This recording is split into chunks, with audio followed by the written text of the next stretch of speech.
Hey everyone, Sarah here for the Investing Tribe. Welcome back, and I hope you guys have been enjoying all the past videos that I've been putting up, and all the little tidbits and tips that I've been sharing from my what I know of, right? So hope it's been of value and of benefit. Today we're going to be looking at strategies, right? What are some of the investment strategies? I'm not going to go into like very detailed stuff because that would take a long time, and I can't provide you strategies without really understanding what your needs are, what your financial objectives are. So guys, this is not financial advice. All investments are risky. What I'm sharing is basically just elements that would allow you to be more knowledgeable about your investing journey. Yeah. So if we were to look at some simple investment strategies, right, it can be like kind of split into three broad categories. One would be a conservative strategy, right? Two would be a balanced strategy. And number three would be a progressive strategy, right? Now, as you can imagine, what this also means is based on each strategy, your gains would also be different, right? So let me kind of give you a quick intro to what some of this could be like, right?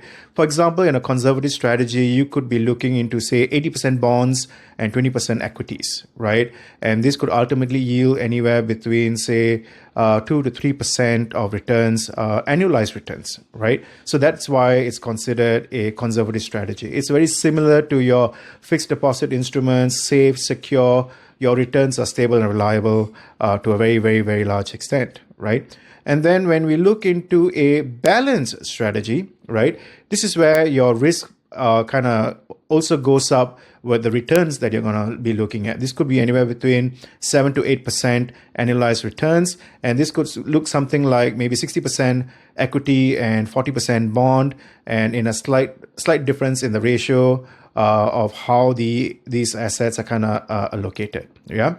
And then, of course, lastly, we have the progressive strategy. The progressive strategy is for very seasoned investors who are looking for aggressive growth, right?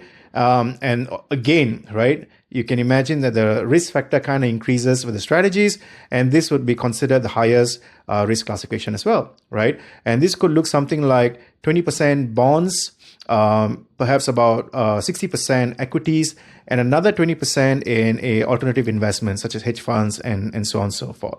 So again, guys, you have to understand that you need to figure out what is palatable for you in terms of the kind of risk you want to take, right?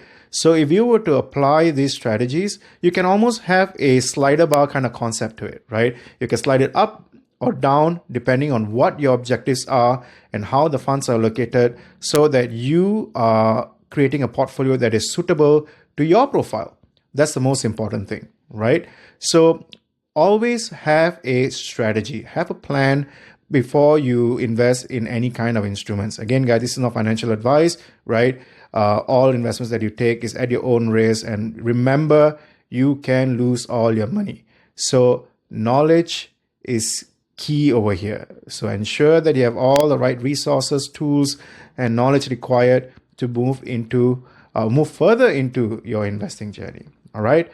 So if you want to have more details about what the strategies entails, and if you want to know more details, basically, right, get in touch with me. Drop a comment or reach out to me personally, and I'll be more than happy to guide you guys. All right.